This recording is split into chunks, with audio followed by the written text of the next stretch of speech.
Assalamualaikum warahmatullahi wabarakatuh. Alhamdulillah wassalatu wassalamu ala Rasulillah wa ala alihi wa ashabihi wa man walah.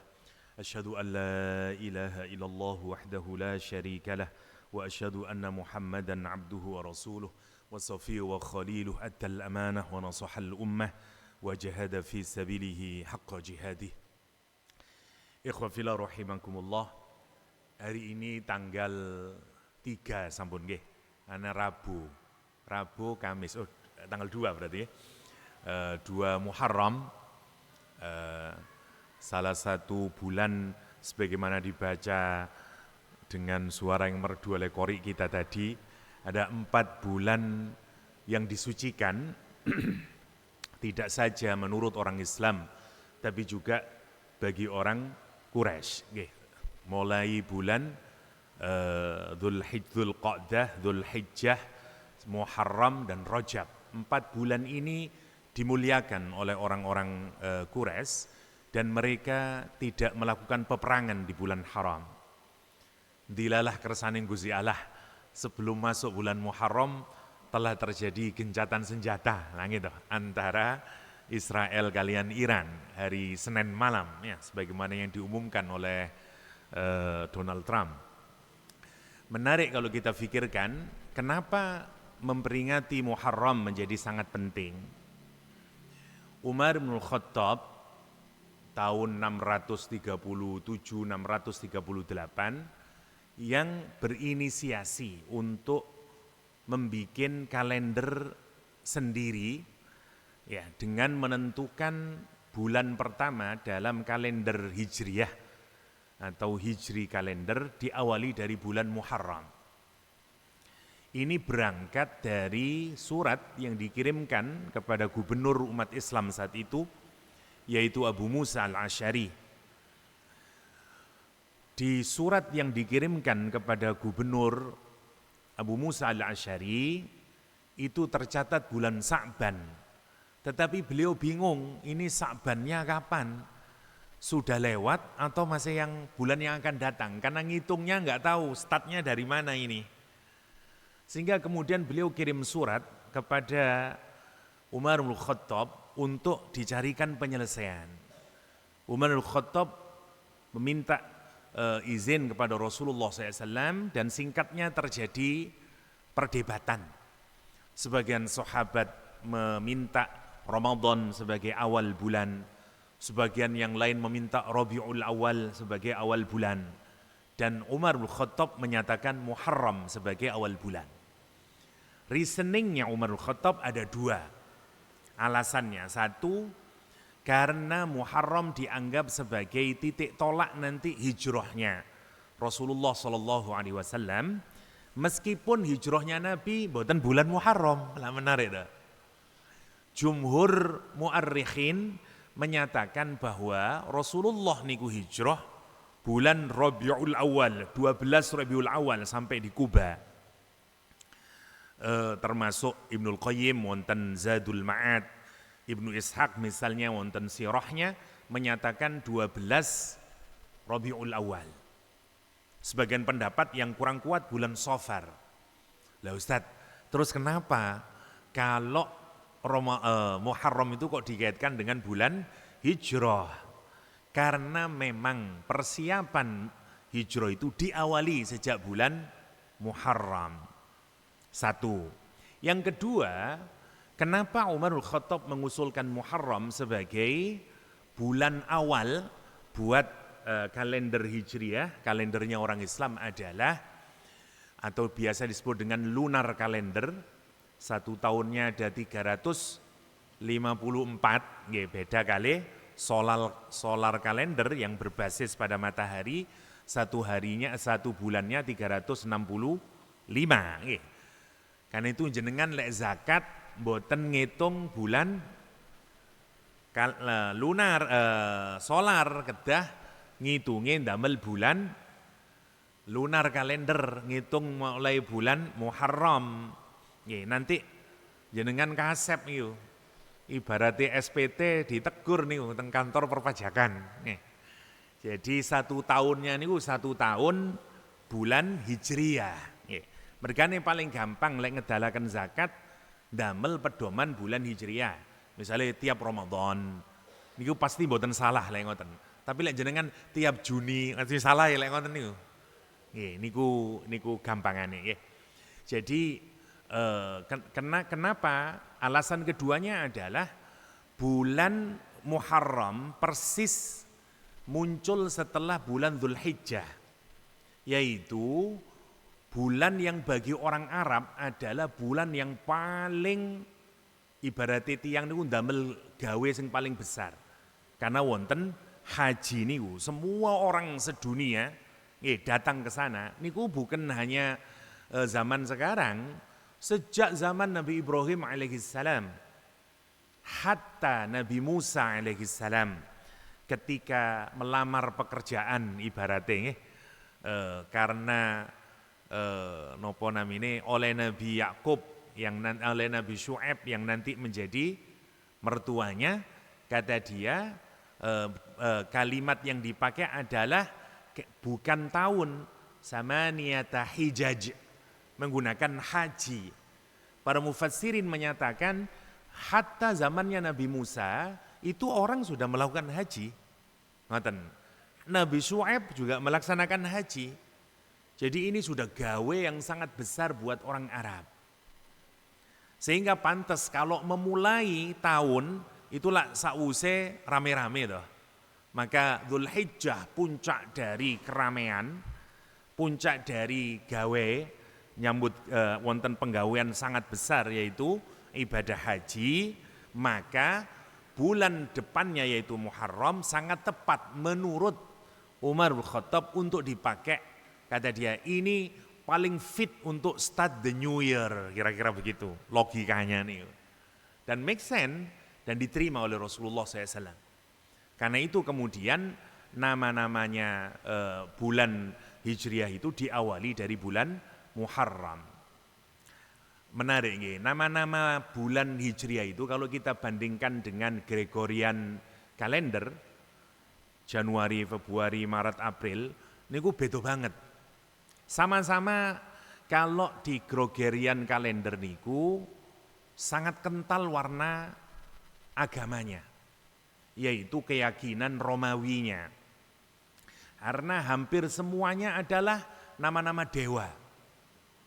Januari misalnya, ya dewa Jonas, dewa yang disebut dengan the God of the Gate, ya Tuhannya doorways, Tuhannya pintu gerbang, ya namanya Januari, Janus, ya the God of Janus, semuanya ini nama dewa-dewa Yunani. Janus, Februari, semuanya Maret, April dan seterusnya, kecuali Agustus, ya karena atau Juli bukan, karena itu nama itu dikaitkan dengan lahirnya Julius Caesar, ya karena itu dinamakan Juli. Ya. Teng Indonesia Mbak Yuli, nah gitu, mboten Julius Caesar. Agustus, Sin August, nggih, waline wong Kristen namine Sin Agus, makanya dikasih Saint itu waline Yesus, nggih namine Agus. Semuanya dikaitkan dengan nama niku. Mergane jane wong Islam niku bukan berarti kita ndak boleh nggih pakai Januari, tapi mestinya kita ini harus lebih mengenal kalender umat Islam yaitu kalender Hijriyah. Nggih, kalender Hijriyah. Karena beda, kalau kalender Hijriyah mboten wonten kaitane dengan dewa-dewi, mboten wonten. Muharram disucikan maknanya. Kenapa? Karena bulan itu disucikan oleh orang Arab. Nanti semuanya Rabiul Awal, Rabiul Tsani, niku Rabi' musim semi. Mantun musim semi Jumadal Ula, Jumadat Tsaniyah. Jamat niku lek wis mengeras, air saat itu mengeras karena musim dingin. Jadi sesuaikan dengan namanya. Menarik ya wong Arab menamakan itu. Lah yang menarik ada satu nama Ramadan karena panas, summer disebut dengan Romad panas. Nggih.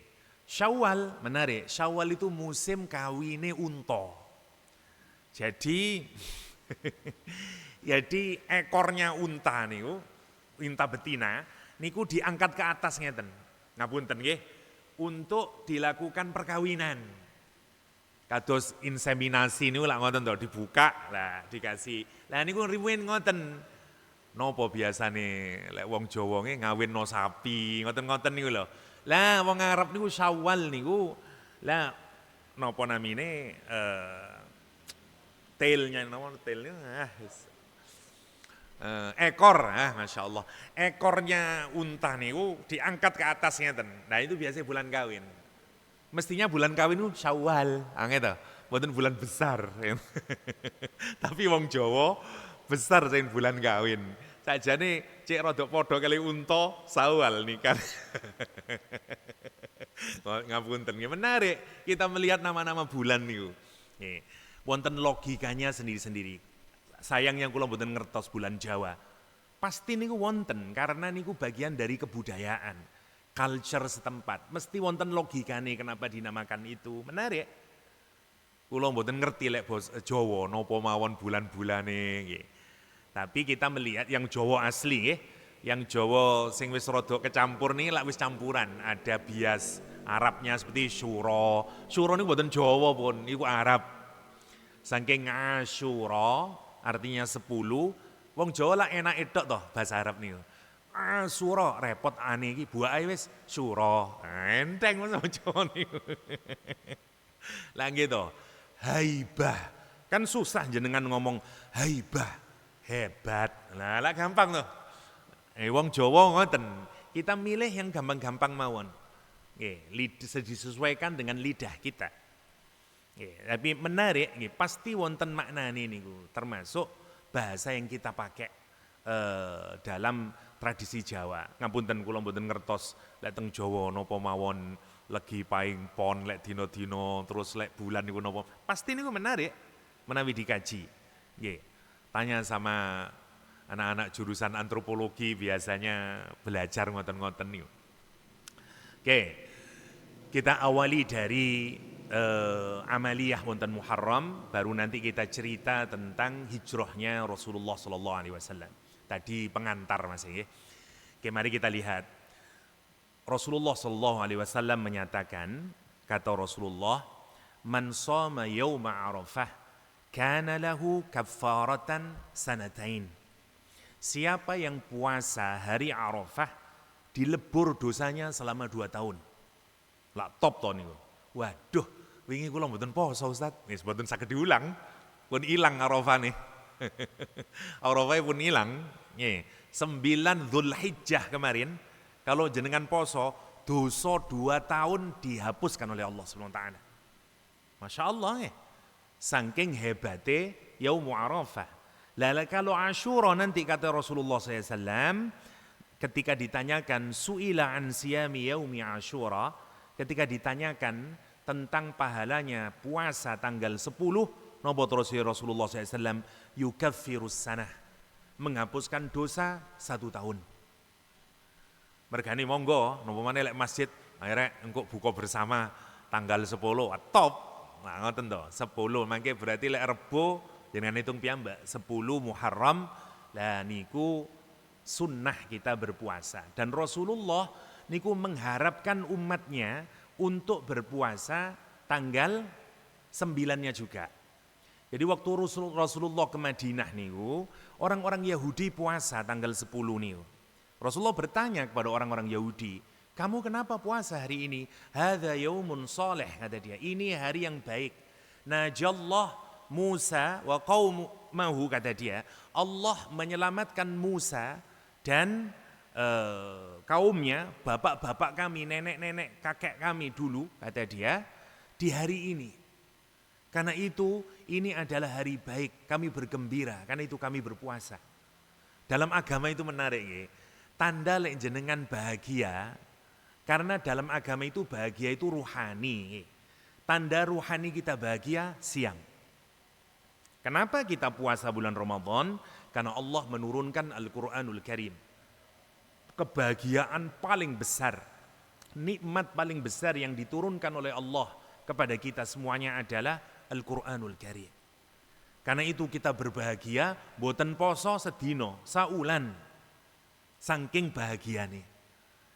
Kenapa Nabi Muhammad puasa Senin Kamis? Kata Rasulullah ketika ditanya kenapa puasa hari Senin, karena hari itu aku dilahirkan, kata Rasulullah. Jadi tanda kebahagiaan dulu niku puasa. Lesan iki lah mboten, tanda kebahagiaan ngemol. Lah gitu. Makan-makan. Apa? Wah, lagi seneng aku. Laman rumiyin wong seneng niku siam. Masya Allah. Nah gitu. Sebagai tanda syukur kita, ekspresi bahagianya hati kita, kita membangun ketaatan kepada Allah dan kita buktikan melalui siam. Nomor 1. Karena itu monggo nanti puasa, meskipun Rasulullah mboten nate siam tanggal 9-nya, tapi Rasulullah SAW meminta sahabat untuk berpuasa tanggal 9. Nanti kata Nabi tahun depan kalau misalnya nanti itu saya akan puasa. Tapi mboten nututi Rasulullah SAW. Sehingga Tasu'a tidak pernah dilaksanakan oleh Rasulullah. Tapi sepakat para muhaddisin karena Rasulullah menganjurkan dengan kuat niku hukumnya nggih sunnah selain untuk membedakan dengan puasanya orang Yahudi. Jadi tanggal 9 kali tanggal 11. Monggo niki dilampahi eman-eman niki hari baik nggih. Karena niki 1 hari atau 2 hari yang memang benar-benar disunnahkan untuk kita berpuasa. Nggih, niku yang pertama. Yang kedua,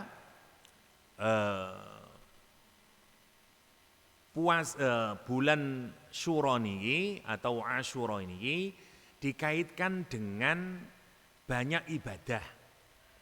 Imam Nawawi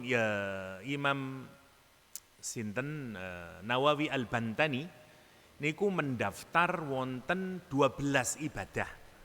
Tetapi kalau kita teliti, hampir semua hadis yang dipakai pijakan sebagai ibadah wonten bulan Muharram hampir semuanya maudhu'.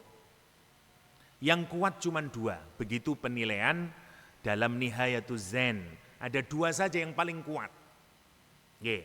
Nopo niku nomor 1 siam, nomor kali at-tausi'ah 'alal 'iyal.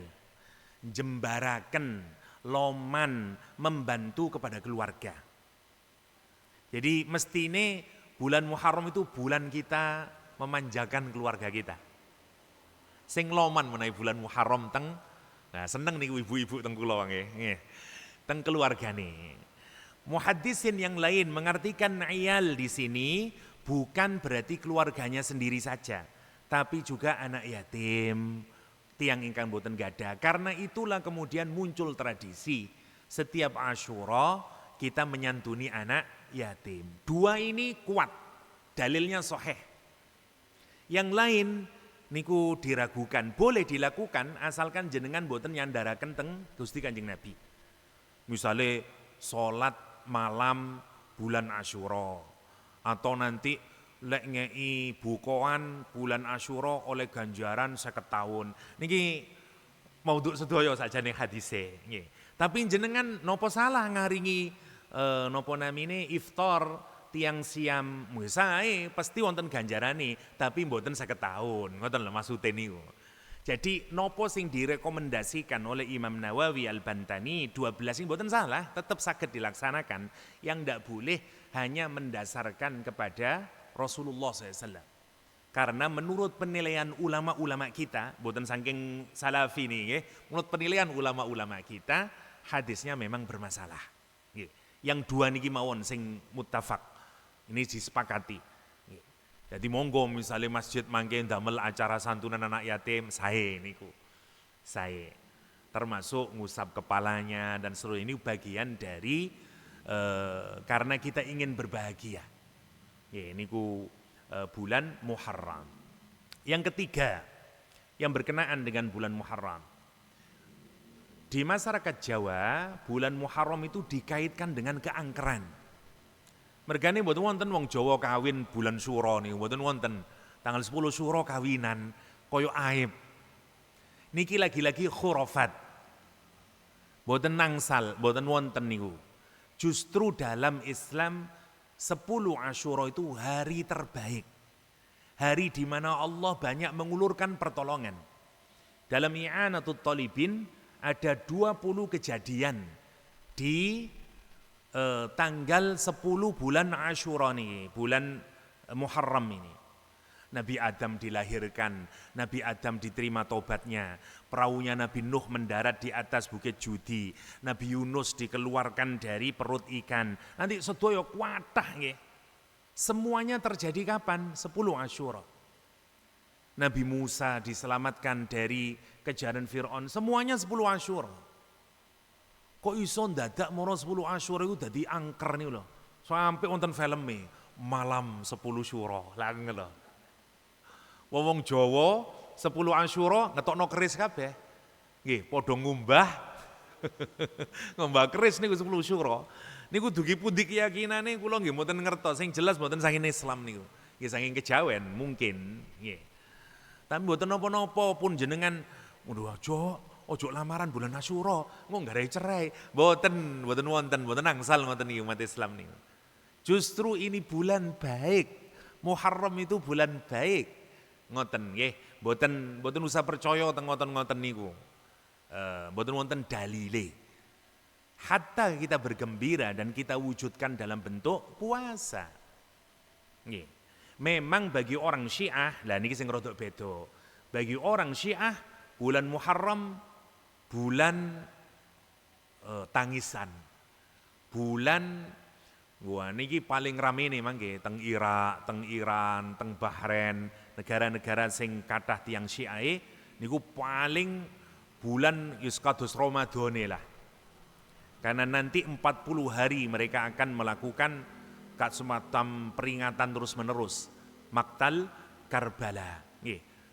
Karena nanti ya ini puncaknya adalah 10 Asyura. Ketika cicitnya Rasulullah SAW itu terpenggal kepalanya Sayyidina Husain wonten Karbala. Wah itu besar-besaran. Dengan ketik mawon teng YouTube, nanti lah hebat besar-besaran niku Maktal Karbala niku. Termasuk di Indonesia ya semenjak Gus Dur memberikan kebolehan warga Syiah untuk menyatakan berkumpul bersama dan seterusnya. Sekarang hampir setiap tahun warga Syiah juga melaksanakan perayaan Asyura di mana-mana, termasuk di Surabaya. Kalau mboten ngertos tapi lek teng Malang, ya dan seterusnya. Jadi teng ahli sunnah jarang sing peringati.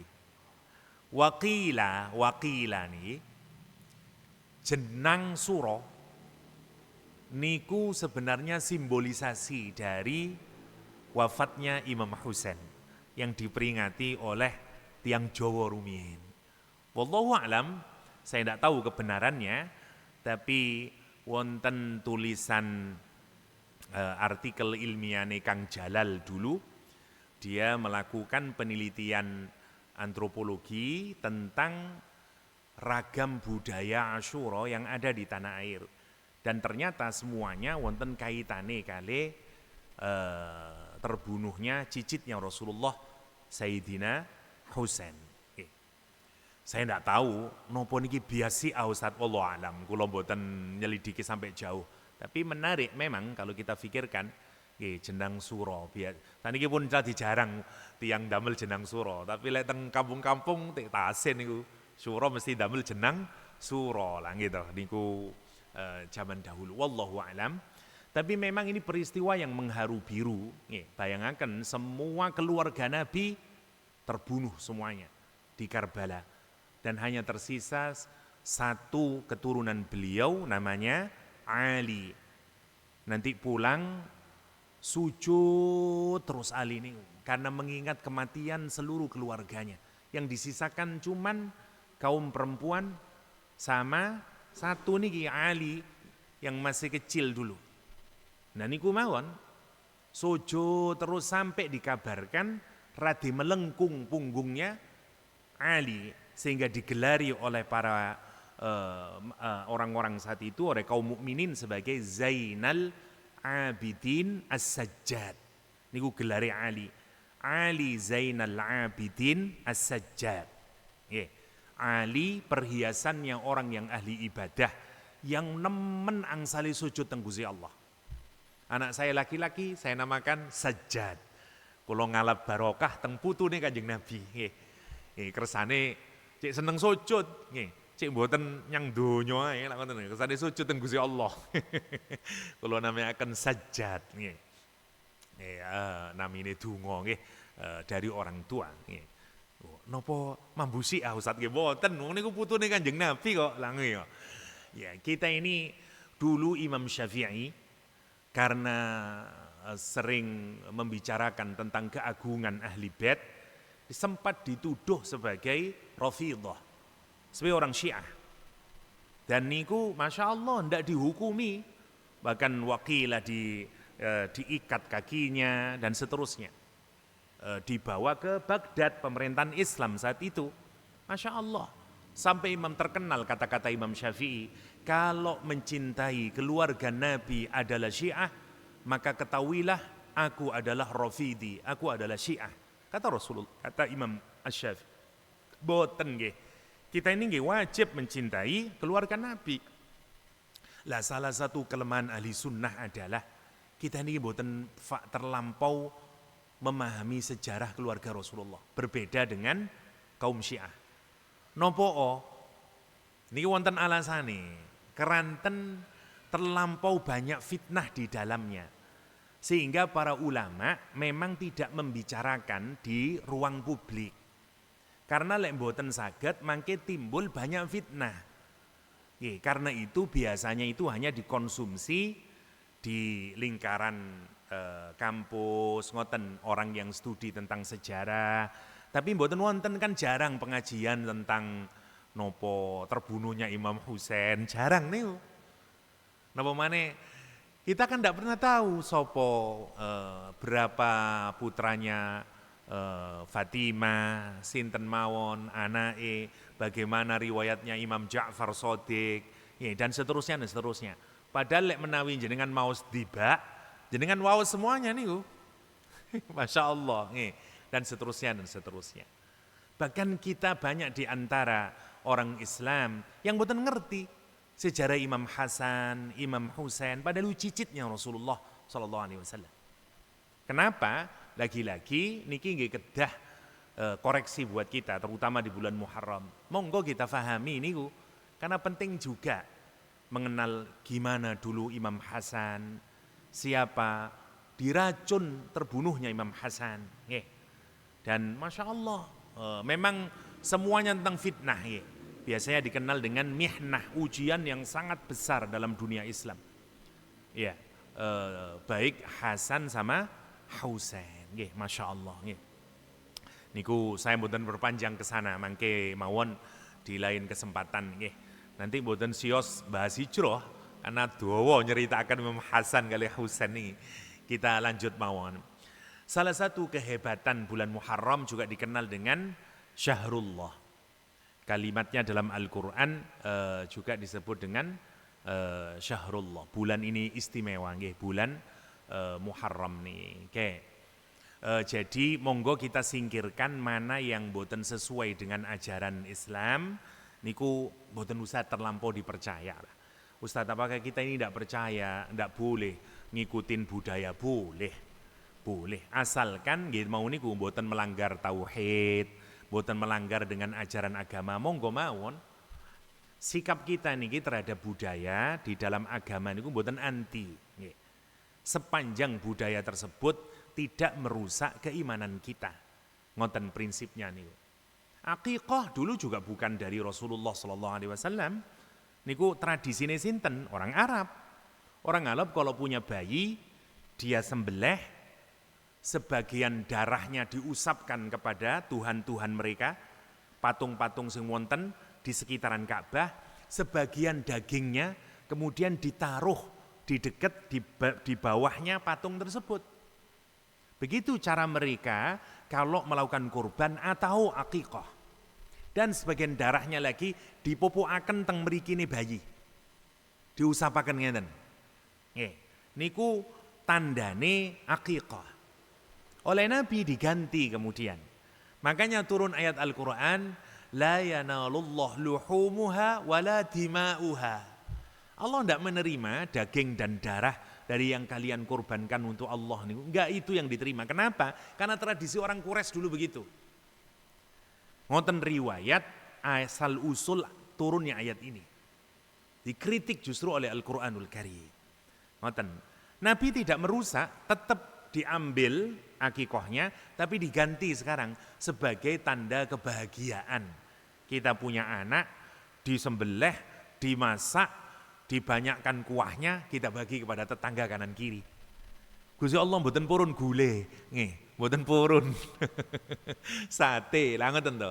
Jadi kalau ada, karena wonten nggih, sebagian teman-teman kita niku prinsipnya mboten ngoten tentang budaya niku.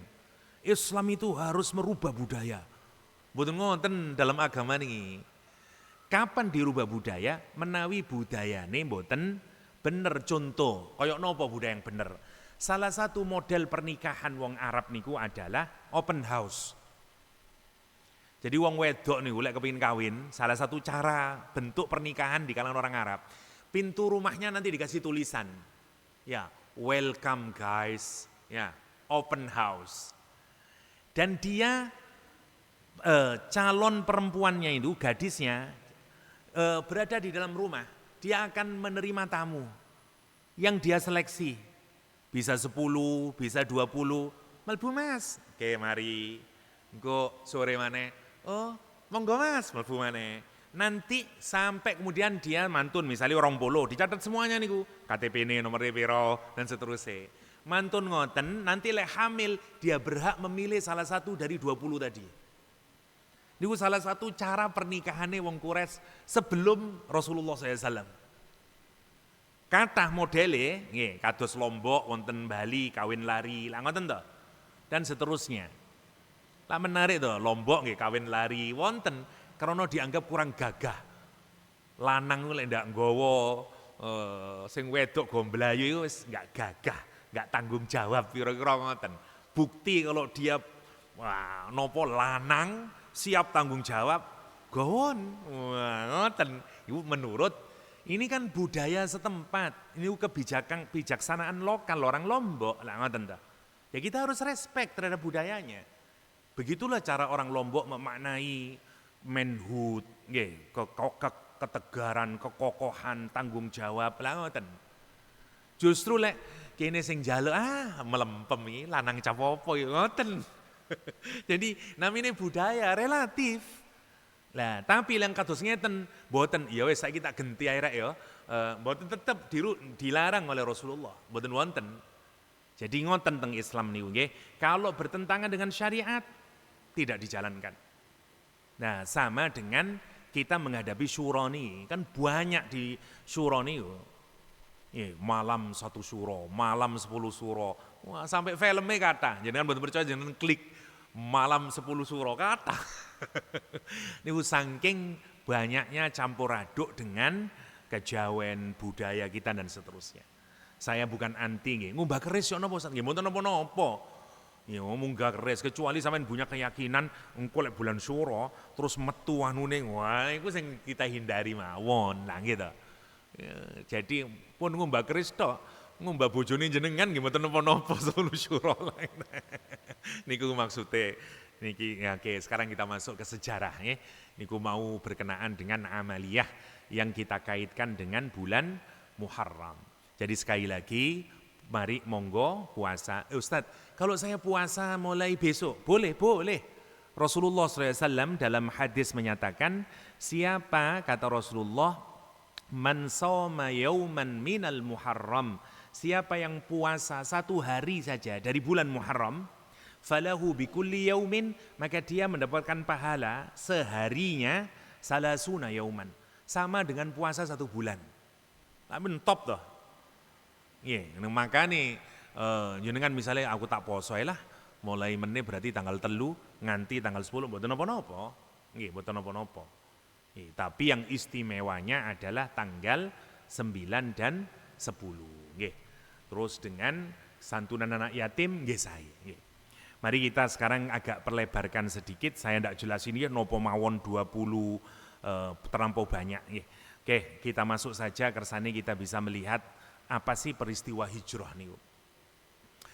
Oke, yang pertama, hijrah niku tidak bisa kita lepaskan dari bagian dari dakwahnya Rasulullah SAW. Hijrah itu tanda perubahan umat Islam. Karena tepat sekali kalau itu dijadikan sebagai starting point ya untuk melakukan perubahan. Karena perubahan Islam itu tonggak sejarahnya adalah dimulai dari hijrah. Ngoten. Saya sempatkan saya padatkan kita bicara mulai Nabi Muhammad diangkat jadi nabi sampai kenapa kok muncul hijrah. Insyaallah 5 menit selesai baru kita bicara detailnya hijrah. Nabi Muhammad dakwah teng kota Mekah 13 tahun.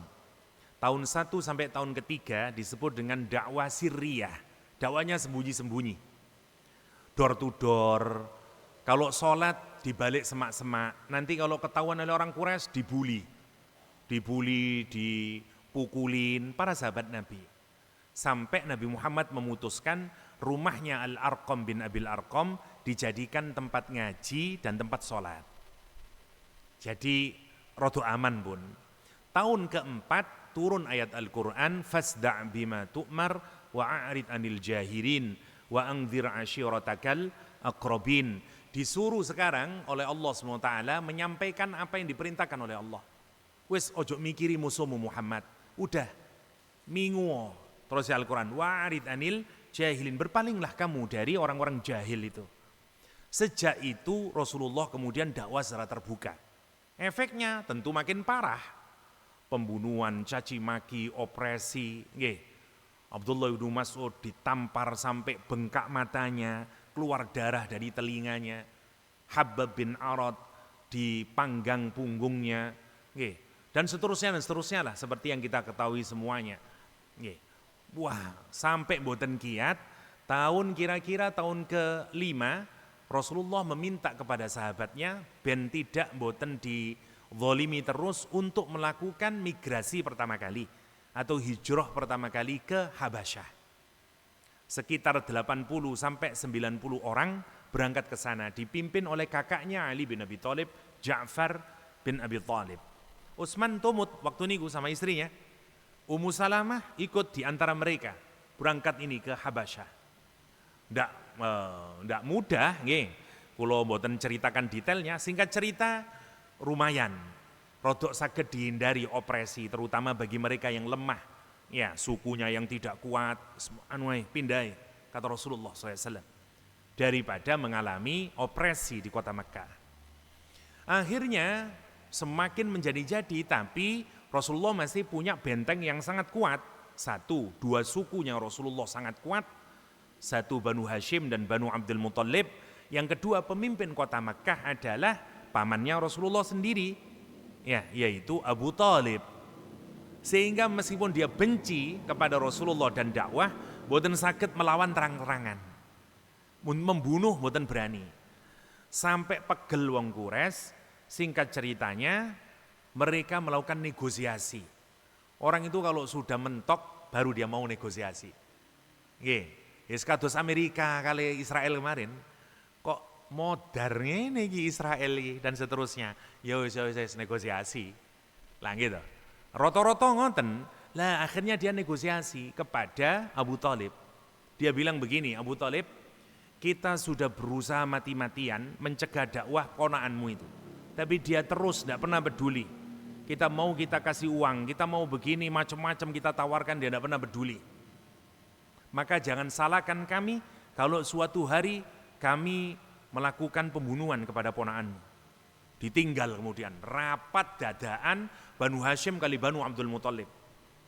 Nopo rapate kata Abu Thalib, kita ini tidak semuanya memilih agamanya Nabi Muhammad. Abu Thalib boten mlebet Islam, tasih Sayyidina Abbas boten mlebet Islam, pamane Nabi sing kathah sing boten Islam, Abu Lahab nggih boten Islam dan seterusnya. Tapi ini menyangkut salah satu anggota dari suku kita, keponakan kita sendiri, Rasulullah SAW. Ayolah kita singkirkan sentimen agama. Iki opo-opo berkenaan dengan anggota. Dulu kan buat wonten negara. Negara niku nggih suku niku. Kita harus memproteksi anggota suku kita. Kalau bukan kita, siapa yang akan memproteksi? Nanti kalau kita biarkan Muhammad, apa jaminan anggota dari suku kita nanti kalau akan dizalimi oleh orang lain? Tidak bisa. Ayo kita pasang badan membela Muhammad. Diumumkan teng Bani Hashim kali Bani Abdul Muthalib. Kamu Abu Jahal dan semua orang Quraisy, kalau kamu sampai ngapa-ngapain Muhammad, kita perang. Ngeper Abu Jahal. Bangsat iki ya opo iki akhirnya. Orang Quraisy akhirnya ndak kurang nakal. Nopo lek negosiasi tetap kalah, diapain? Embargo. Persis kepada Iran. Di embargo puluhan tahun. Berapa tahun di embargo? 3 tahun. Namanya al-muqatta'ah al-ammah. Diputus secara ekonomi, diputus secara kebudayaan, diputus secara politik. Tidak boleh menikah, tidak boleh melakukan jual beli, tidak boleh melakukan interaksi antara orang Islam dengan orang non-Muslim. Kan gila nih. Dan tidak boleh tinggal di tempat itu. Makanya Nabi Muhammad bersama para sahabat pindah ke tempat, kalau sekarang ya dekat Mina lah, namanya Syi'ib Abi Thalib. Abu Thalib niku mboten termasuk mereka yang harus pindah karena beliau mboten muslim, tapi karena sayangnya ke Nabi Muhammad, Abu Thalib tumut. Niki mboten seulan rong wulan nggih, 3 tahun. Sampai enggak ada makanan karena di embargo. Para sahabat makan rumput, para sahabat makan bulu-bulu, sisa bulu-bulu dari hewan, sampai mangan ngoten. Setiap malam bayi nangis, boten kiat akhirnya sahabat setelah 3 tahun niku ngadu kepada Rasulullah, ya Rasulullah, niki bayi-bayi tiap malam menangis, payudara ibu-ibu sudah tidak mengeluarkan air susunya karena sangat parahnya sudah. Doakanlah kepada Allah agar perjanjian ini diputuskan. Kata Rasulullah, sekarang perjanjiannya sudah rusak. Lihatlah perjanjiannya. Jadi dari kayu nih nggih. Isi perjanjiannya semuanya dimakan oleh rayap kecuali nama Allah dan nama Nabi Muhammad SAW. Dulu menarik wong rumiyin niku lek gawe perjanjian ditulis entah teng kulit utawa teng kayu terus ditempelaken teng Ka'bah. Selama dia mboten rusak, perjanjian tetap berlangsung. Insyaallah. Salah satu caranya mereka bikin perjanjian. Lah begitu rusak maka kembali lagi. Tapi 3 tahun hidup dalam, jenengan ingat waktu zaman Covid, nah kira-kira kados ngoten lah. Kan buatan neco sedaya niku meneng utep jero omah, kira-kira kados ngoten. Pulang dari Syi'ib Abi Thalib jatuh sakit Abu Thalib yang membawa wafatnya pamannya Rasulullah SAW. Tidak lama berselang Khadijah diambil nyawanya oleh Rasulullah, oleh Allah SWT. Tahun itu disebut dengan tahun duka cita atau amul huzn. Sekarang boten wonten bentenge Kanjeng Nabi sampun. Benteng secara ruhani Khadijah. Nabi niku lek sumpek to napa mule sinten sing ngedem-ngedem? Khadijah. Waktu Rasulullah kewedenan karena iki sing teko ngaku sapa Khadijah, iki jin, iblis atau sopo, aku wedi, makhluknya ku wedi. Jangan-jangan ini iblis, jangan-jangan setan, jangan-jangan jin. Nopo, sinten sing ngedem-ngedem? Khadijah. Tidak mungkin Rasulullah. Engkau orang yang sangat baik. Engkau menyambung silaturahim. Engkau menyantuni orang-orang miskin. Engkau menyantuni anak-anak yatim. Saya yakin yang datang kepadamu adalah sebagaimana yang datang kepada Nabi Musa alaihissalam. Mari saya bawa engkau kepada pamanku. Ya, dan seterusnya. Sinten sing ngedem-ngedem niku? Khadijah. Dia tahu menggigil kedinginan, diselimuti oleh Khadijah. Sekarang diambil. Ya, kalau benteng eksternal niku Abu Thalib, benteng internalnya Rasulullah Khadijah. Dua-duanya diambil. Sekarang kalau ketemu Nabi Muhammad, wong Quraisy pun ngeledeki ngeten. Mari ini didik mana tak pateni Muhammad. Sudah tidak ada takut-takutnya sekarang. Rasulullah mikir ini tidak bisa lagi saya dakwah di kota Mekah. Makanya Rasulullah kemudian berpikir saya harus pergi mencari kota baru sebagai lahan dakwah. Ethiopia terlampau jauh, tidak mungkin. Betul deso namanya. Dan itu terlampau beresiko. Nabi mikir Taif yang lebih dekat. Tapi ternyata sebagaimana kita ketahui bersama, di Taif gagal total. Dua minggu di Taif justru pulang dilempari batu 5 kilometer. 4 mil ya, 3,5-4 mil atau kira-kira gampangannya 5 kilo lah. Niku Rasulullah Melayu ditangkisi kali Zaid bin Harisah. Target mereka adalah membunuh Rasulullah SAW dengan cara memutuskan urat kakinya Rasulullah SAW. Memang diincar kakinya, 5 kilo loh niki. Kita kalau dibalangi waktu 5 kilo, insya Allah wassalamualaikum warahmatullahi wabarakatuh niku. Insya Allah, langit 5 kilo nih, dibalangi waktu, gelocoran getih Rasulullah berdarah-darah, mukanya penuh darah, sampai Rasulullah nadani getih ini, karena malaikat Jibril turun ke Rasulullah. Kalau sampai darahmu itu Muhammad menyentuh bumi, aku lumat dan hancurkan orang Taif. Niku pun pasti. Mboten terami. Sinten sing mboten terami? Malaikat Jibril. Sampai berdarah-darah Rasulullah akhirnya berhasil menyelamatkan diri di kebun anggur yang terkenal nih. Jenengan kalau ke Taif masih kelihatan bekas masjidnya dulu di situ Rasulullah dan seterusnya. Yang menarik wis ketok tiang niku lak tatet enggak ada ruhani. Pemilik kebun niku Utbah dan Syaibah dua-duanya benci sama Rasulullah. Tapi melihat Rasul sama Zaid bin Harisah gelocoran gede, terengah-engah belayu 5 kilo, terus Nabi menenggakkan tangannya, Allahumma ashku dha'fa quwwati wa qillata hilati, dan seterusnya. Ya Allah, aku adukan lemahnya usahaku, lemahnya kekuatanku, sedikitnya usahaku. Kepada siapa engkau akan menyerahkan diriku ini ya Allah? Kepada orang yang jauh atau kepada musuhmu yang sehingga dia bisa menguasai aku? Illam takum bika alayya ghadabun fala ubali. Asalkan engkau tidak marah karena saya gagal dalam berdakwah. Saya mboten peduli ya Allah, kalaupun saya berdarah-darah ini. Masya Allah. Mboten tego. Sing duwe kebun mboten tego. Kayak ono anggur. Masya Allah. Rasul dikasih anggur, maos bismillah, Adas kaget. Singkat ceritanya masuk Islam Adas, pembantunya. Nanti Nabi sebelum sampai di kota Mekah, sholat, ada yang meriwayatkan subuh, ada yang meriwayatkan isya. Jin-jin miber. Krungu wong maca Quran kaget jin. Iki apa kira? Dan semuanya masuk Islam. Sebagaimana yang digambarkan wonten surah Jin. Pulang ke kota Mekah, Rasulullah di Isra Mi'rajkan sebagai pelipur lara. Apa hikmahnya? Kita ini kalau sumpek tentunya kengen dangak teng atas. Di sana ada ngoten. Salah satu yang membuat kita sumpek itu adalah karena kita jarang mendongak ke atas. Cakrawala di sana, horizon itu masih sangat luas, gitu.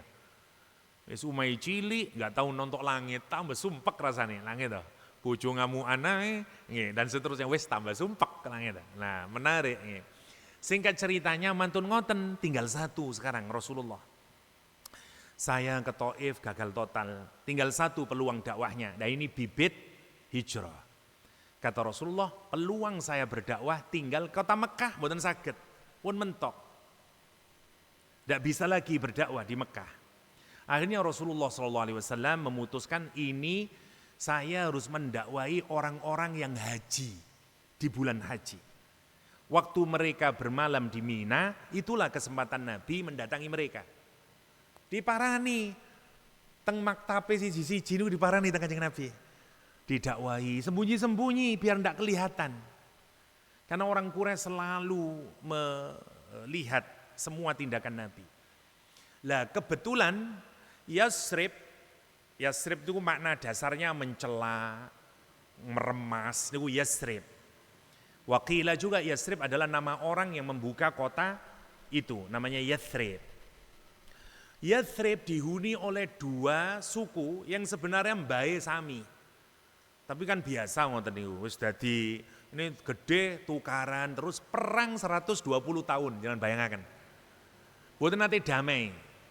Kados Palestina Israel, mandek dilut perang maneh, mandek dilut perang maneh. Ngoten niku 120 tahun bayangkan.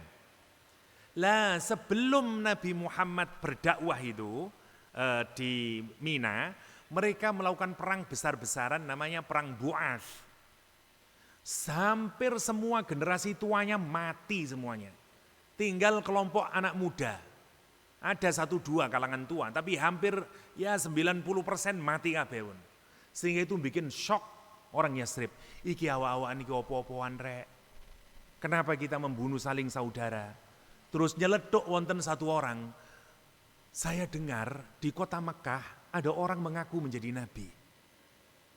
Kenapa kita tidak bertanya kepada beliau? Siapa tahu dia bisa memberikan solusi terhadap permasalahan kemasyarakatan kita. Kenapa dibikin begitu? Niki nggih. Gusti Allah itu jangan dikira mboten punya rencana terhadap kehidupan kita nih. Kita itu kedah yakin. Pun ditoto teng Gusti Allah niku kabeh niku. Dikono perang dhisik, cek mati dhisik. Kenapa kok kalangan tua yang harus mati dulu? Sing paling susah berubah niku wong tepuk, wong suwo. Arek nomu gampang berubah. Wong sepuh niku, orang kalau sudah berkeluarga, punya anak, susah berubah, pandangannya susah berubah. Kenapa? Susah berubah. Engko aku ngene, ya apa terus bojoku? Engko lek aku ngene engko anakku terus mangan apa? Kuwata pertimbangane. Tapi lek arek nom-nom mahasiswa, kono pemikiran ngene melu ngene, kono pemikiran melu ngene, dia gampang berubah. Kenapa? Mboten gada cantolan nase, gampang dia. Lihat Gusti Allah nggih, karena dakwah mau disemai di kota Yathrib, dipateni dhisik sing generasi tua nih. Sinten sing paling mboten belum masuk Islam di kalangan orang Quraisy? Generasi tuanya. Abu Jahal, Abu Lahab, niku sing paling susah nih. Sama kayak di Indonesia, kok dereng berubah-ubah Indonesia Ustaz? Ya nggih, karena generasi golongannya zamannya Pak Harto itu masih banyak bercokol di kita, makanya reformasi setengah hati lah ngoten to. Wedi ngisi apa mana repot. Berubahnya itu drastis itu susah. Kita balik lagi sekarang. Lah, niki budal nih sekitar orang belasan masih menemui Rasulullah wonten pundi Mina. Makanya tempatnya namanya Aqabah, dataran yang tinggi namanya Aqabah. Diceritani, dikasih solusi sama Rasulullah, dijelaskan Islam terpikat saat itu juga. Dan mereka memberikan baiat setia kepada Rasulullah, masuk Islam semuanya. Dan dia menyatakan, kami tahun depan akan membawa yang lebih banyak ya Rasulullah. Dan kami siap mati untuk membela panjenengan. Lihat, Gusti Allah memikirkan dakwah nih. Jadi kita sabar. Rasulullah mawon kepingin sukses dalam berdakwah. 13 tahun masih soro. Ya itu minimal damel kula. Nggih, nggawe pondok kok susah yo. Aduh, duit entek terus. Mikir, lah iya Kanjeng Nabi 13 tahun. Itu yang membuat kita jadi kuat. Lah gitu.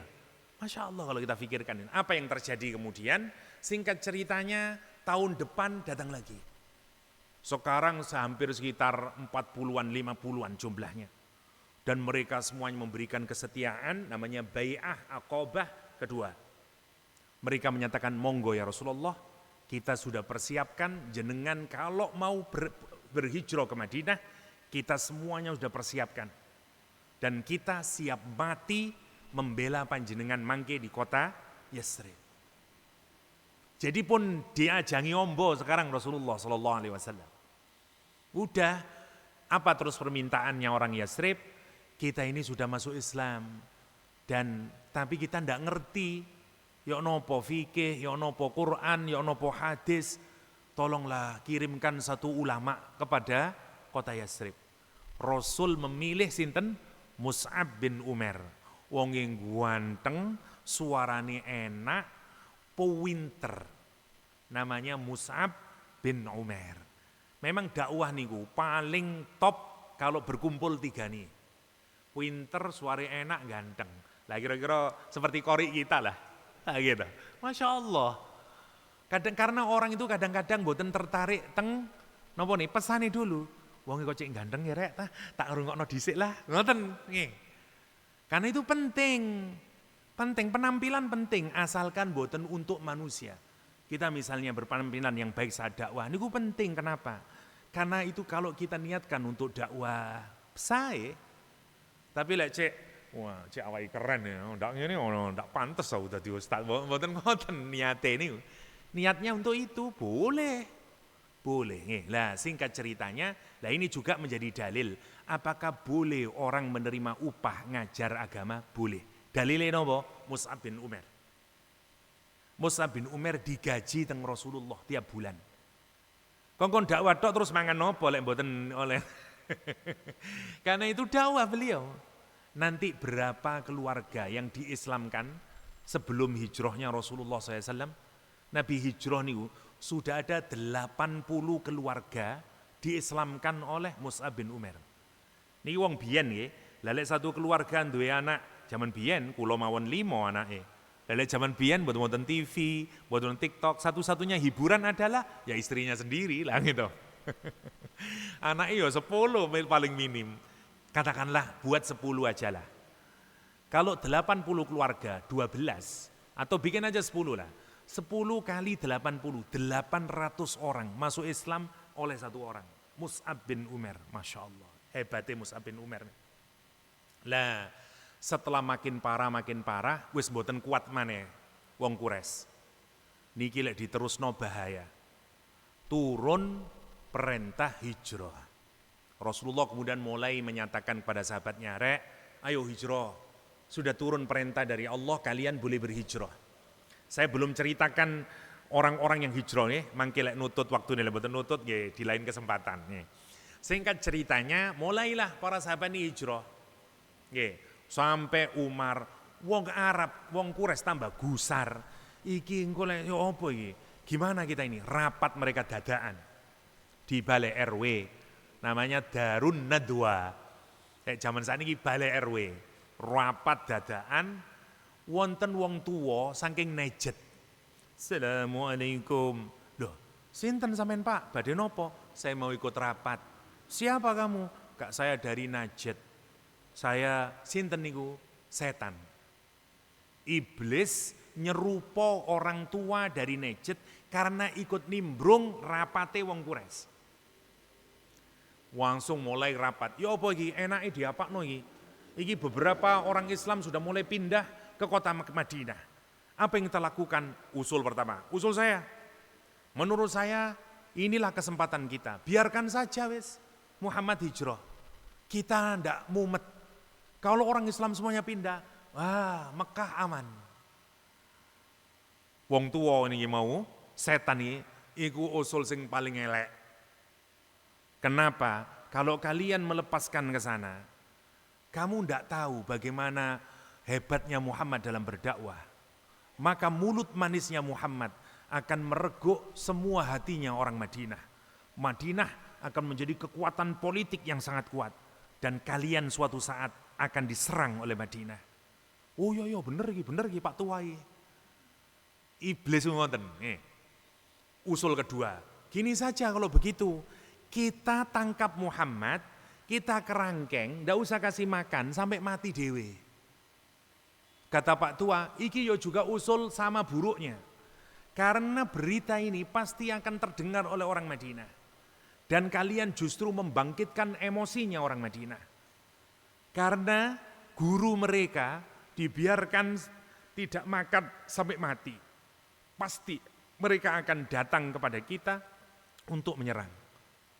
Wah itu terus opo rek semua. Sinten sing usul ketiga? Abu Jahal. Saya usul, kata Abu Jahal. Menurut saya, biar tidak terjadi pertumpahan darah yang besar antara sekutu Quraisy ini dengan Banu Hashim dan Banu Abdul Muthalib, masing-masing suku memberikan pemuda yang paling tangguh dan paling kuat, dan kemudian kita kasih pedang yang paling tajam, kita bunuh ramai-ramai. Kalau kita bunuh ramai-ramai, maka Banu Hashim dan Banu Abdul Muthalib tidak mungkin akan melawan kita. Karena ini pembunuhan bersama-sama. Muhammad ba'da Isya selalu keluar untuk sholat di depan makom Ibrahim. Kita kitari rumahnya sejak sore, nanti begitu Muhammad keluar kita bunuh beramai-ramai. Pak tua ngomong, that's brilliant ideas, kata dia. Iki loh, wong pinter ya, ngene podo lah gitu. Bestine nggih ngoten niku 11-12 kali iblis gitu. Diterimalah itu.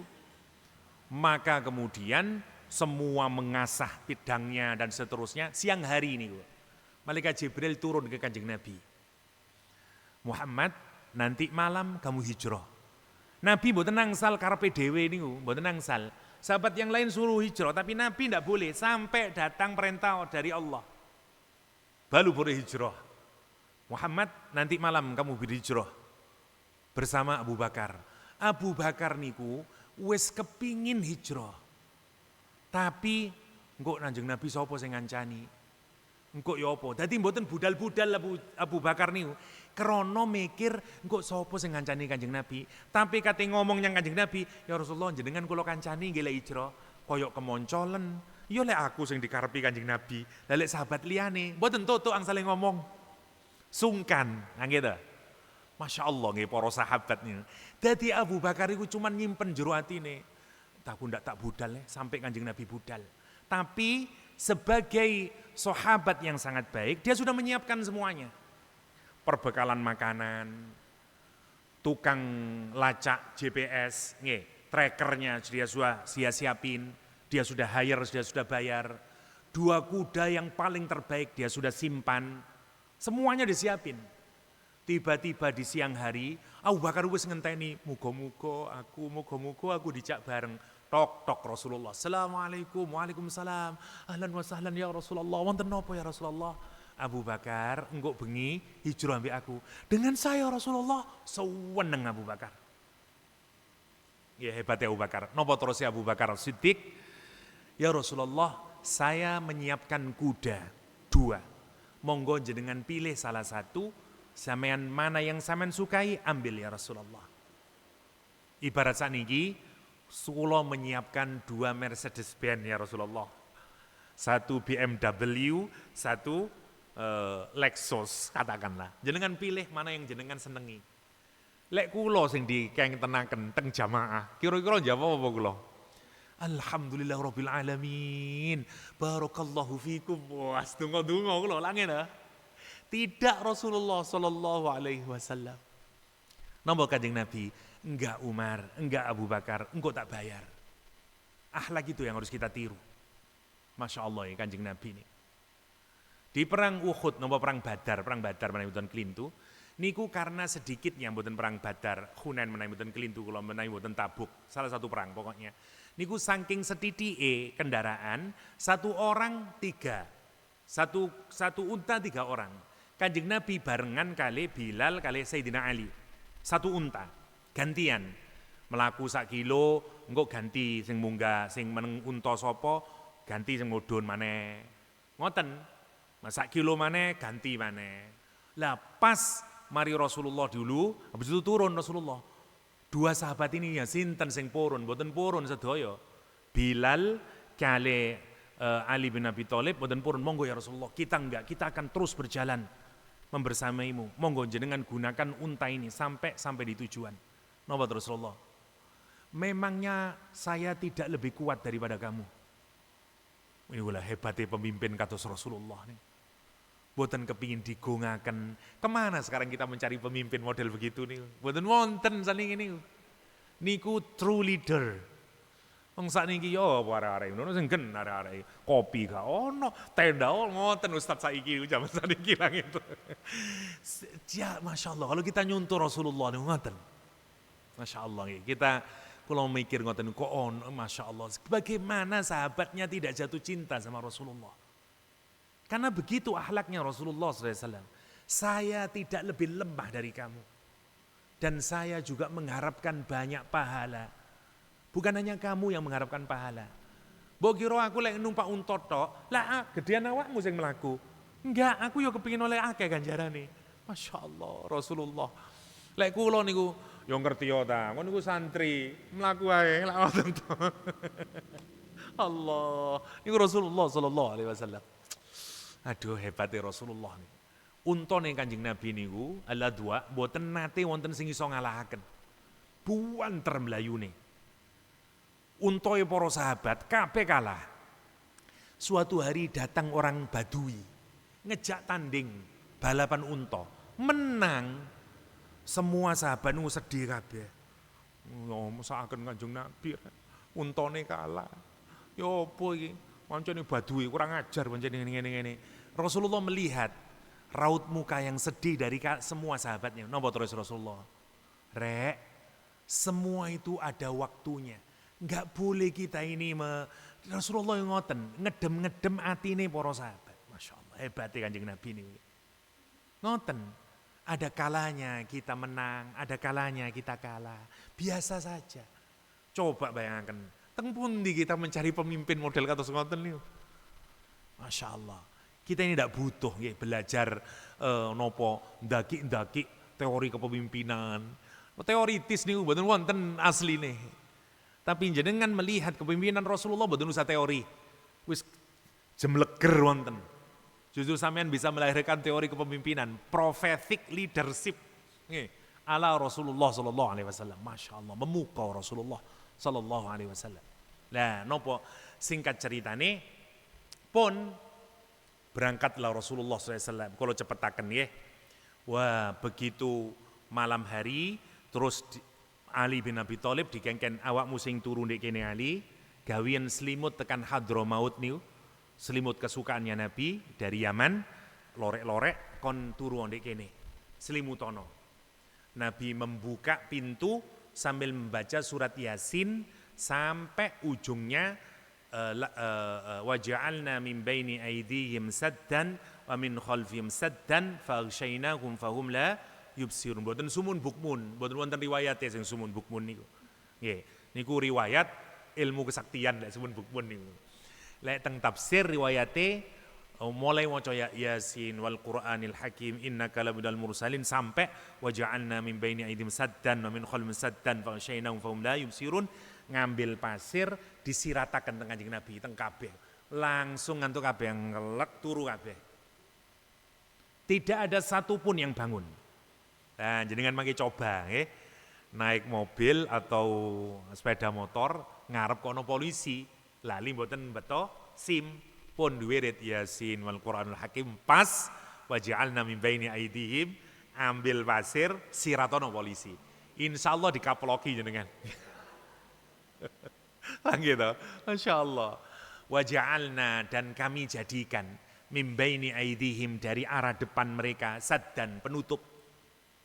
Wa min khalfihim saddan dari arah belakang penutup. Wa ghsyainahum dan kami tutup dari arah atas. Fahum la yubsirun sehingga mereka tidak bisa melihat.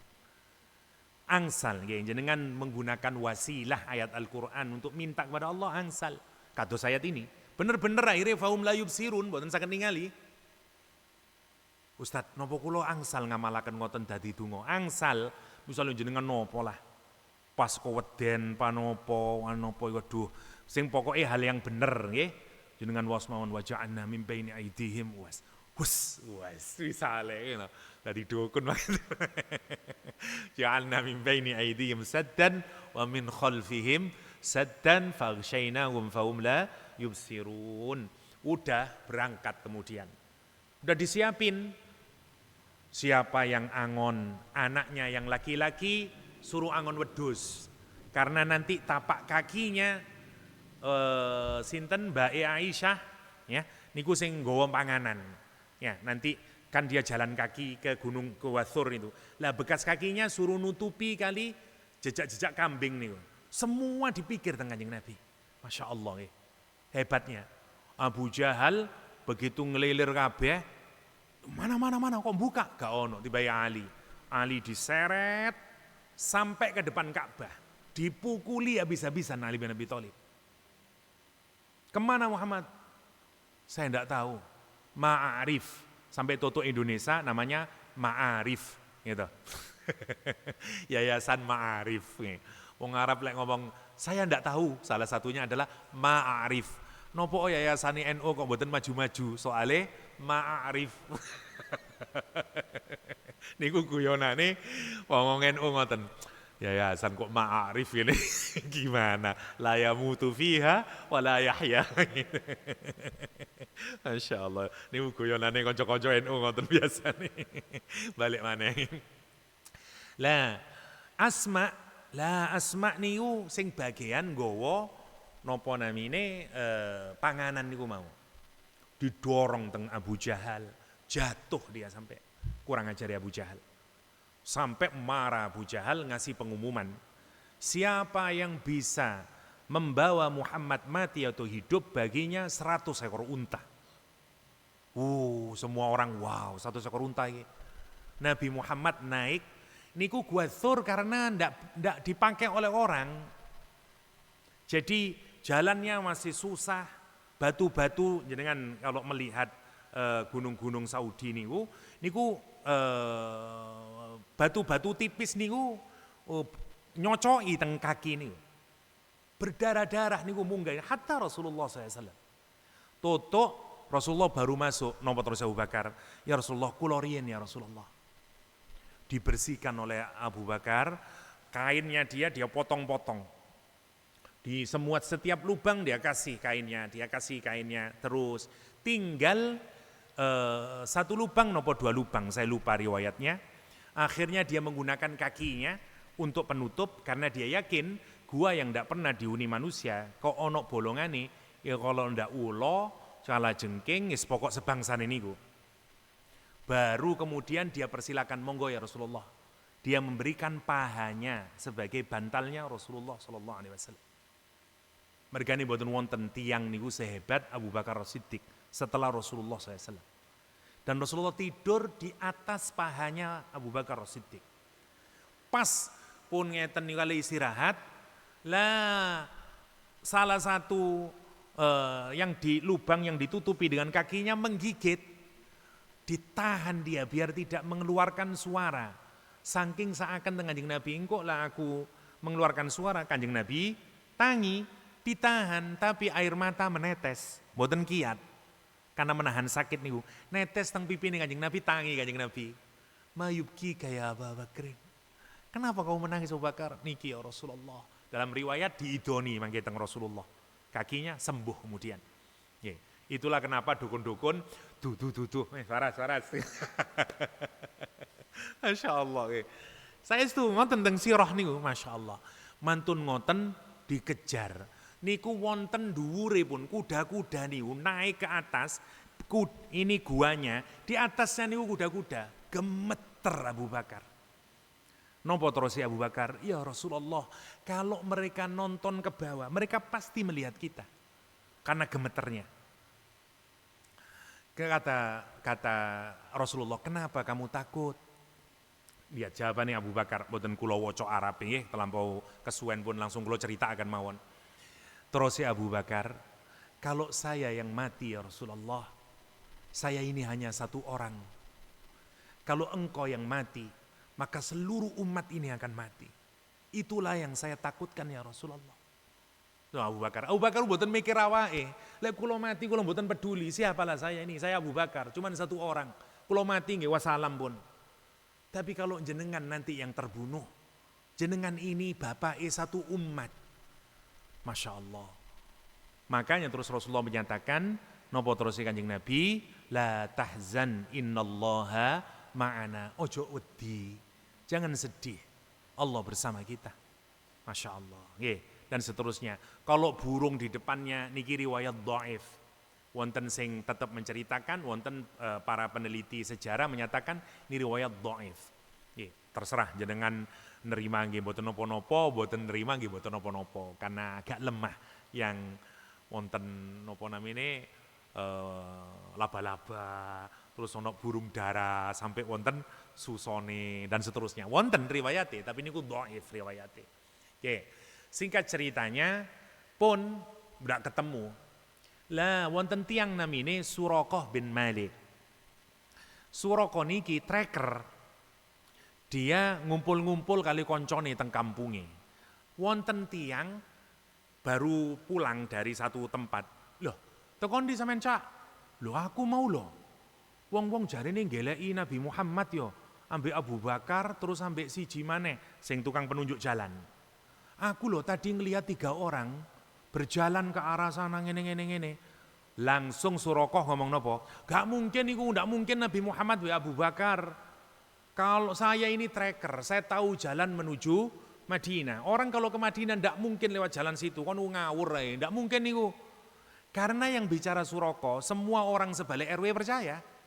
Iya ya, ndak mungkin ya, iya kan percaya ya. Surakoh ya, dek niku sing ngerti Madinah. Kenapa Surakoh ngomong ngoten? Karena dalam hatinya Surakoh yakin iku pasti Nabi Muhammad. Dia segera pulang ke rumahnya, dia bilang sama budaknya, siapkan kuda terbaik agak jauh dari rumah. Dia keluar dari rumahnya lewat pintu belakang, ngendap-ngendap, dia kejar Rasulullah SAW. Langsung begitu sangat dekat, Abu Bakar niku melaku kali Rasulullah, niku naik unta sama Rasulullah itu, niku kalau jalan niku balik-balik Abu Bakar. Misalnya saat niki 10 menit di depan, 10 menit di belakang, 10 menit di depan, 10 menit di belakang, ngoten terus Abu Bakar. Rasulullah ditanyain, ngapain kamu begitu? Kulo le eling wedi ono sing ngejar, kulo di belakang engkau ya Rasulullah. Tapi kalau kulo mikir engko ono sing nyerang dari depan, kulo di depan ya Rasulullah. Saking nopone wong ngoten niku, saking cintane teng Kanjeng Nabi. Kita lek mikir ngoten kok ono wong koyo sahabat Abu Bakar As-Siddiq nih, saking cintane teng Gusti Kanjeng Nabi Muhammad sallallahu alaihi wasallam. Begitu Surakoh kelihatan dari jauh, Abu Bakar mulai ketakutan. Rasulullah terus donga. Ini donga yang sangat terkenal nggih, Allahumma kfinihim kaifa yasha dan seterusnya. Ini juga doa yang diucapkan oleh pemuda di Ashabul Ukhdud nggih. Ya Allah, kula nyukupaken bagi saya terhadap mereka, terserah panjenengan pun carane. Dulu saya pernah cerita Ashabul Ukhdud nggih, seorang laki-laki yang masuk Islam, terus kemudian tidak dibunuh tapi mboten saged dipateni, dibawa di atas gunung, dibawa ke tengah laut. Dungane ngene iki, Allahumma kfinihim kaifa yasha. Lah niku lek donga menghadapi musuh. Lah Rasulullah juga ndonga niku. Begitu Rasulullah ndonga niku ambles jarane. Bles. Tolong ya Muhammad, tolong saya, ditolong teng Kanjeng Nabi. Wes terusaken Kanjeng Nabi. Dikejar lagi ambles malih. Rasul mboten purun nolong. Kata dia, tolong kalau kamu menolong saya berjanji, saya akan menuruti gini. Kata Rasulullah, oke, saya minta kamu satu hal, jangan kamu bocorkan perjalanan saya ini kepada siapapun di kota Mekah. Siap ya Rasulullah. Napa terus Surakoh? Ya Muhammad, saya sangat yakin engkau akan menguasai kota Mekah. Apakah kalau engkau nanti menguasai kota Mekah, engkau memberikan jaminan keamanan kepada saya? Naam, kata Rasulullah. Saya tulis perjanjiannya ya Rasulullah. Ditulis dia di tulang atau apalah. Perjanjian Rasulullah dengan Surakoh. Pulang dia. Dan dia tidak menjaga. Tidak ada. Muhammad tidak lewat jalan sana. Enggak. Jadi jangannya tidak ada pengejaran. Sehingga ceritanya terus meneruskan. Kulo cepetaken. Rasul terus kelelahan. Enggak ada makanan, minuman sudah habis. Lah dulu niku kalau orang menuju Madinah mesti transit lek sakniki wonten rest area. Tempatnya namanya Ummu Ma'bad.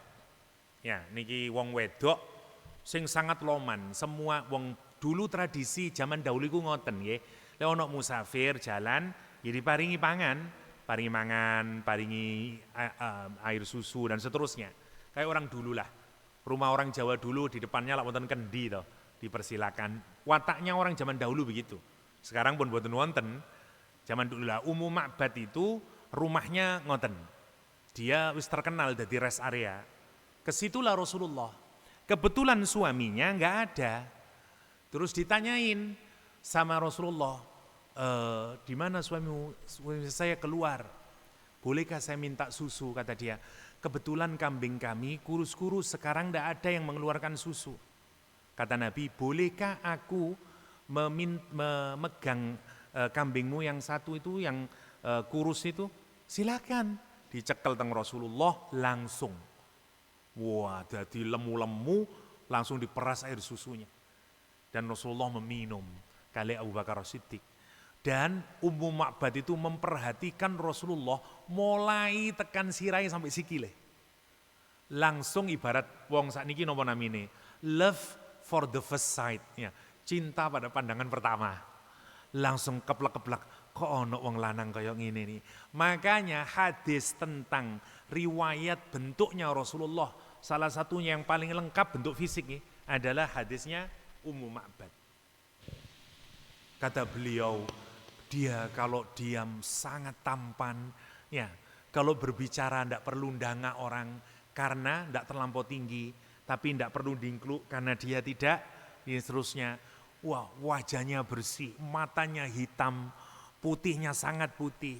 Bulu nopo alisnya niku bulu tipis tebal kata dia. Semua lengkap, dadanya bidang, tegap sekali dia, bicaranya indah, lengkap dia menuturkan riwayat ini. Sampai wonten syaire nanti. Saya nonton ketika suaminya datang, Mas, mau ono wong istimewa Mas. Kambing kene ngetokno susu. Lah iki sik sisane sik akeh. Ono ngene, wah, ono apa Dik? Ono apa Dik? Wah, sapa wonge?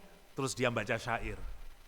Saya lihat rembulan, saya lihat Muhammad. Saya lihat rembulan lagi, saya lihat Muhammad. Sungguh wajah Muhammad lebih tampan dari rembulan purnama. Katanya Ummu Ma'bad. Masya Allah. Hadis terkenal ya riwayatnya. Lah begitu sampai di sana orang-orang sudah menunggu.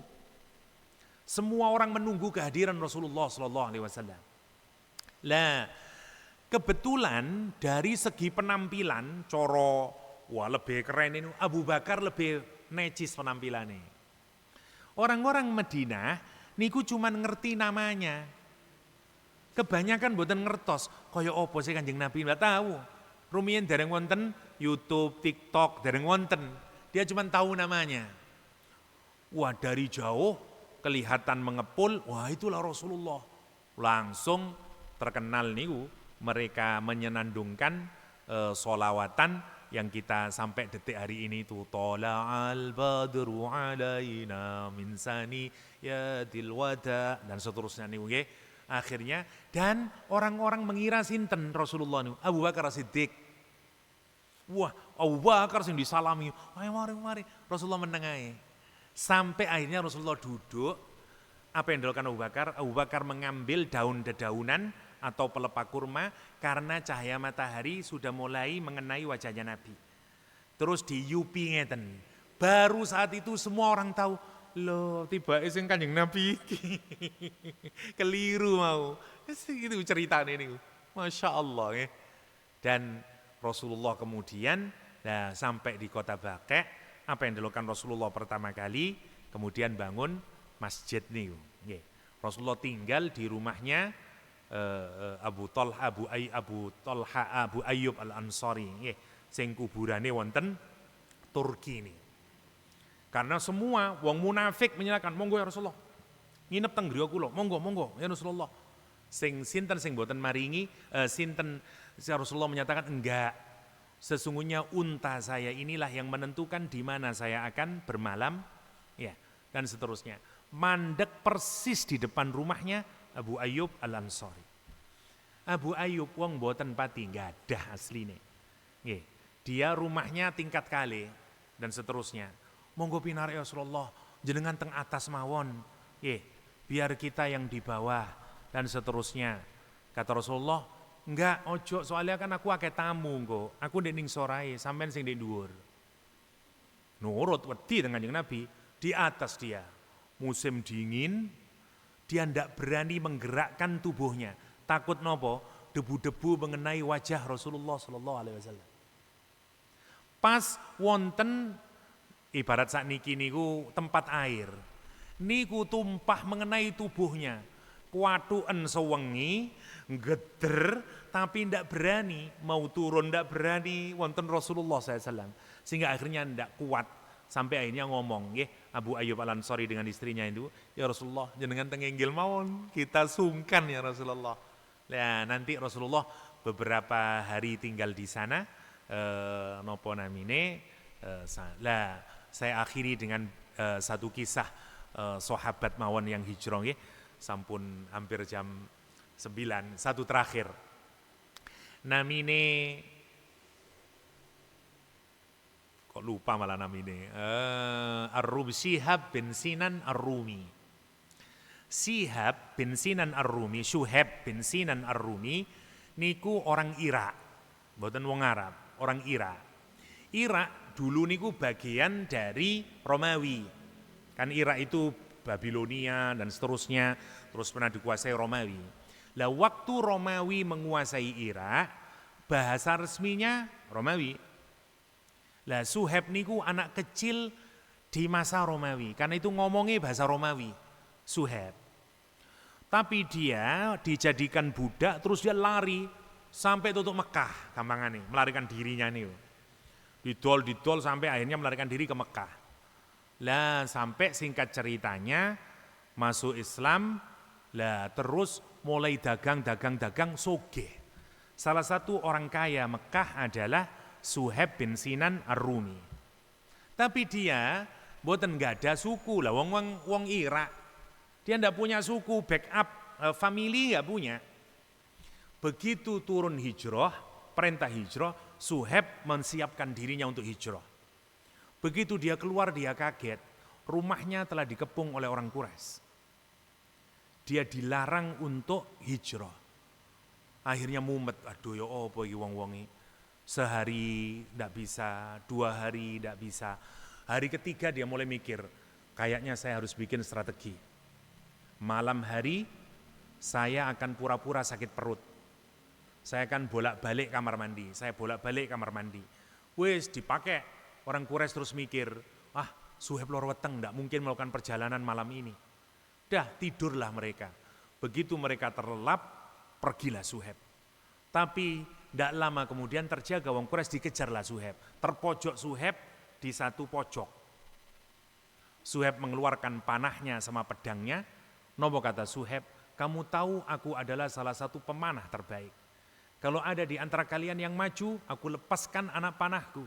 Kita akan perang sampai saya meninggal atau kalian yang mati. Akhirnya kata dia, Syuhaib, kamu tidak akan bisa menang melawan kami. Jumlah kami banyak.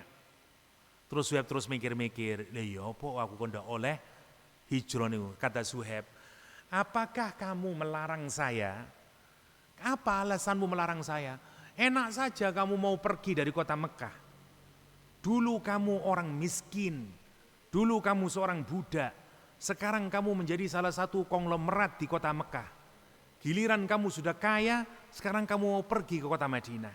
Syuhaib langsung faham, oh wong-wong ini kedonyan. Dia kepingin harta saya. Syuhaib langsung menyatakan, apakah jika aku berikan seluruh harta saya kepada kalian, kalian mengizinkan saya untuk hijrah? Nomor terus Quraisy, ya tentu saja. Kalau kamu berikan seluruh hartamu kepada kita, aku persilakan engkau untuk pergi hijrah ke Madinah. Syuhaib memberikan seluruh hartanya kepada orang Quraisy. Dan dia jalan kaki 500 km untuk hijrah. Jangan bayangkan nih. Begitu mendekati Kuba, asap mengepul tinggi. Rasulullah dari jauh menyatakan, kun Aba Yahya, semoga itu Abu Yahya, yaitu nama julukannya, sinten? Syuhaib bin Sinan, semoga itu Abu Yahya. Dan benar dekat Abu Yahya, begitu sampai langsung Rasulullah SAW menyatakan apa? Robihal ba'ya Aba Yahya, robihal ba'ya Aba Yahya, ceakene badimu itu, ceatine kok banyak sekali laba dari perdaganganmu itu. Kaget Syuhaib, ya Rasulullah, bagaimana engkau tahu kalau aku melakukan perdagangan, ya transaksi dengan orang Quraisy? Baru saja malaikat Jibril turun kepadaku, menurunkan satu ayat Al-Quran wonten surah An-Nisa menentun keliru. Wa minan nas mayyashtari, ya, wa minan nasi, ya, wa minan nasi may yashri nafsahu ibtigha'a mardatillah wallahu raufum bil ibad.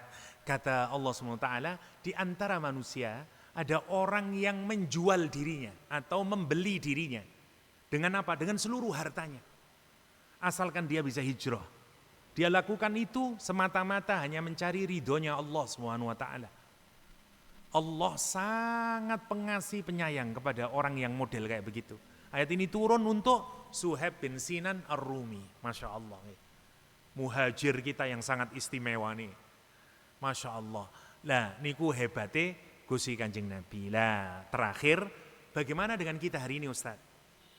Kita ini sekarang mboten wonten hijrah malih. Kata Rasulullah sudah tidak ada lagi hijrah. Tapi sekarang hijrah kita adalah sebagaimana dalam hadis al-muhajir. Orang yang benar-benar hijrah adalah orang yang berpindah dari kemaksiatan kepada Allah menuju ketaatan kepada Allah. Itulah muhajir konteks zaman saat ini. Monggo di Muharram ini kita jadikan starting point dalam kehidupan baru kita menjalani bulan-bulan ke depan untuk kita berhijrah dari kemaksiatan untuk menuju ketaatan kepada Allah SWT. Dan monggo kita renungkan betapa susahnya dulu orang menyelamatkan imannya. Hari ini kita minta dengan itu. Monggo kita menjaga iman yang sangat mahal ini, dan monggo kita tanam kecintaan kita kepada Rasulullah SAW dan para sahabatnya. Demikian ingkang saged kula sampaikan pas jam 9 nggih, mugi-mugi wonten manfaatipun. Hadanallahu yakum ajmain wa sallallahu ala nabiyyina Muhammadin wa alihi wa sahbihi wasallam wa akhiru da'wana alhamdulillahi rabbil alamin. Subhanakallahumma wa bihamdik asyhadu an la ilaha illa anta astaghfiruka wa atubu ilaik. Assalamu alaikum warahmatullahi wabarakatuh.